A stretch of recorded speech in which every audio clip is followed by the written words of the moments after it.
King cobra या सापाला नागराज या नावाने सुद्धा ओळखलं जातं। किंग कोब्रा हा भारतातील पूर्व आणि दक्षिण भागात पाहिला जाणारा दुर्मिळ साप आहे आणि हा साप नावाप्रमाणेच किंग आहे।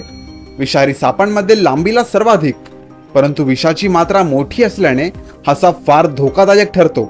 याच्या विषाने माणूस अर्ध्या तासाच्या आत मरू शकतो। ह्याचा फणा नागापेक्षा जरा छोटा असतो, पण हा आपल्या संरक्षणासाठी 3 ते 4 फूट फणा उंच उभारू शकतो।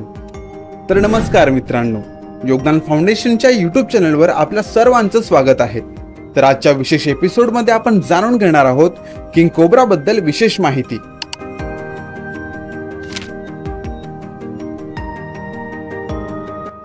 हा साप घनदाट जंगले पसंत करतो व कमीत कमी माणसांच्या संपर्कात येतो। अभ्यासकांच्या मते हा सर्वाधिक उत्क्रांत साप आहे। अंडी टाकण्यासाठी हा साप आपले घरटे तयार करतो। मार्च ते एप्रिल महिन्यादरम्यान मादी वाळलेला पालापाचोळा शेपटीच्या सहाय्याने गोळा करून त्यात 15 ते 30 अंडी घालते। अंड्यातून नुकतीच बाहेर आलेली पिल्ले जवळपास 1 ते 2 फूट लांबीची, तर पूर्ण वाढलेला नागराज सरासरी 10 ते 15 फूट लांबीचा असतो। याचा रंग गडद हिरवट, राखाळी, पिवळसर, तपकिरी असून शरीरावर पांढरे आळवे पट्टे असतात। किंग कोब्रा किंवा नागराज हा जगातील आकाराने सर्वात मोठा विषारी साप आहे। याचे शास्त्रीय नाव ओफिओफॅगस हॅना असे आहे। नागराज हा इलेपिडी कुलातला असून या कुलातील इतर साप म्हणजेच नाग, ऑडलर आणि आफ्रिकेमधील ब्लॅक मांबा हे आहेत। नागराज हा फक्त साप खाऊन जिवंत राहतो। महाराष्ट्रामधील आणि कर्नाटकच्या सीमालगतच्या भागांमध्ये तसेच केरळ राज्यामध्ये आणि आसाममधील अरण्यात किंग कोब्राचे अस्तित्व आहे। दक्षिण आशियामधील फिलिपाईन्स आणि इंडोनेशियामध्ये सुद्धा तो पाहिला जातो। लहान नागराजच्या काळ्या शरीरावर असलेल्या पिवळ्या पट्ट्यांमुळे तो पटेरी मण्यार असावा असे सुद्धा तुम्हाला वाटेल। त्याला ओळखण्याची खरी खूण म्हणजेच त्यांचा फणा। पूर्ण वाढ झालेल्या नागराजचे डोके मोठे वजनदार भासते। इतर सापाप्रमाणेच नागराजाचे दोन्ही जबडे परस्परांना जोडले नसल्याने त्यांना मोठी शिकार सहजपणे गिळता येते। वरील जबड्यांच्या पुढील भागांमध्ये 2 अचल पोकळ विषदंत असतात। यामधून विष अंतःक्षेपण भक्ष्याच्या शरीरात करता येते। किंग कोब्राचे सर्वसाधारण आयुष्य हे सुमारे 20 वर्ष एवढं असतं। इतर नागांच्या फण्यावरील खूण आणि फण्यांच्या आकारावरून नागराजला सहज ओळखता येतं। त्याच्या मानेवरील खूण इतर नागांच्या फण्यावर नसते। इतर सापांप्रमाणेच नागराजाची जीभ दुभंगलेली असते।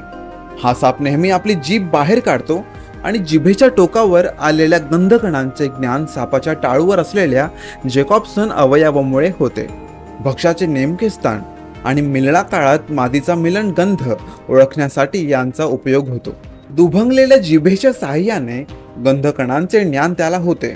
नागराजचे डोळे एवढे तीक्ष्ण असतात की हालचाल करणारी वस्तू 100 मीटर वरून सुद्धा त्याला ओळखता येते। मोठ्या आकारामुळे जमिनीमधील कंपनांचे उत्तम ज्ञान त्याला होते। या कंपनांवरून आणि गंधावरून त्याला भक्ष्याचा अचूक पाठलाग करता येतो। एकदा भक्ष्य जबड्यामध्ये पकडले की अर्धवट धडपड करणारे भक्ष्य तो जबड्याने गिळण्यास प्रारंभ करतो। त्याने विष दातामधून सोडल्यावर विषामुळे भक्ष्याचे पचन होते। दिवसभरात कोणत्याही वेळी नागराज भक्ष्य पकडतो। मानवी संपर्क नागराज सहसा टाळतो, पण डिवचल्यावर तो सहज हल्ला करतो। शरीराचा पुढील भाग वर उचलून आणि मान सरळ करून विषांचे दात दाखवून फुसकारा सोडतो।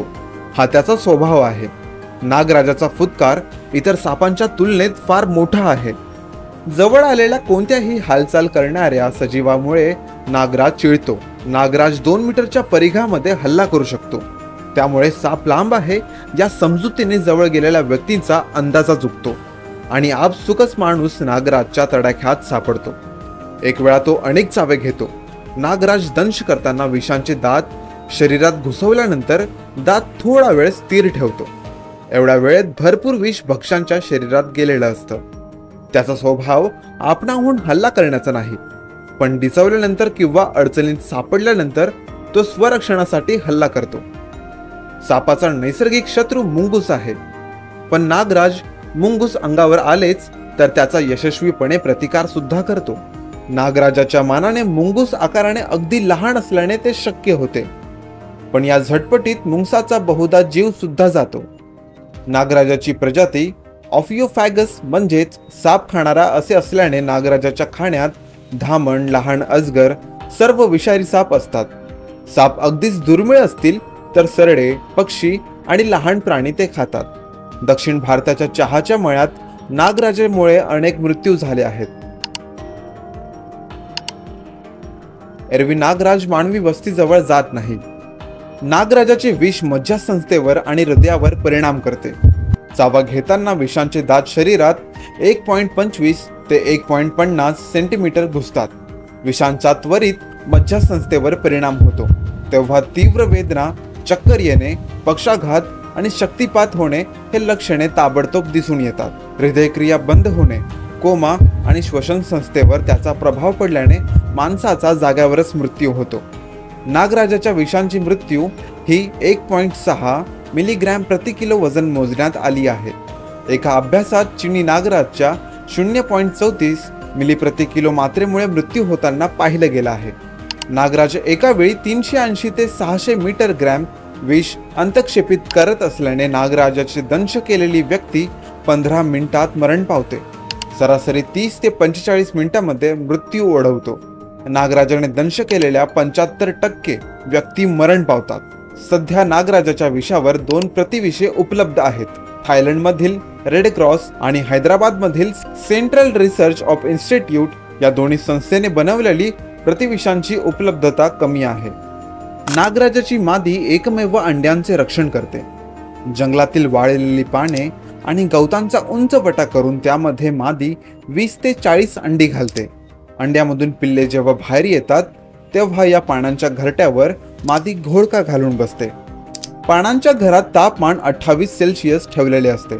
अंड्यातून पिल्ले बाहेर येण्याच्या वेळी मादी घरट्यापासून दूर जाऊन एखादे भक्ष्य खाते. आपली पिल्ले खाण्याचा नागराजाच्या मादीचा स्वभाव नसतो. अंड्यातून बाहेर पडलेली पिल्ले 45 ते 55 सेंटीमीटर लांबीची असतात. त्यांचे विष प्रौढा इतकेच प्रभावी असते. पिल्ले जन्मापासूनच थोडीशी चिडखोर असतात. कर्नाटक राज्यातील शिगोमा जिल्ह्यामधील अगुंबे वर्षावनात संशोधन केंद्रात नागराजाचे संरक्षण आणि संशोधन केले जाते. तर मित्रांनो, ही होती किंग कोब्रा म्हणजेच नागराज या सापाची माहिती. ही माहिती तुम्हाला कशी वाटली आम्हाला कमेंट करून नक्की कळवा.